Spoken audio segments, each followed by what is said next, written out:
ప్రాముఖ్యంగా మనం ఎవరినైతే ఎక్కువగా ప్రేమిస్తామో వారి దగ్గర నుంచి తిరిగి ఎక్కువగా ఆశిస్తాం.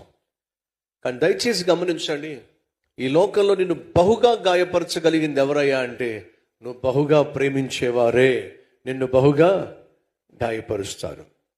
ఒక్కసారి మిమ్మల్ని మీరు పరిశీలించుకోండి. ఎవరు నిన్ను బహుగా గాయపరిచారు? ఎవరి వల్ల మీరు బహుగా బాధపడ్డారు? ఎవరి వల్ల మీరు బహుగా కన్నీరు కార్చారు? మిమ్మల్ని ద్వేషించే వారిని బట్ట, మిమ్మల్ని దూషించిన వారిని బట్ట, మీకు శత్రువులుగా ఉన్న వారిని బట్ట మీరు బహుగా ఏడ్చింది కానే కాదు.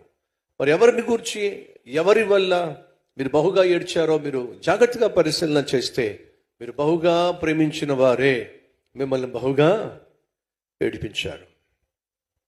ఇది సాధారణం. మీరు బహుగా అర్థం చేసుకున్న వారే మిమ్మల్ని బహుగా అపార్థం చేసుకున్నారు. ఇది సహజం.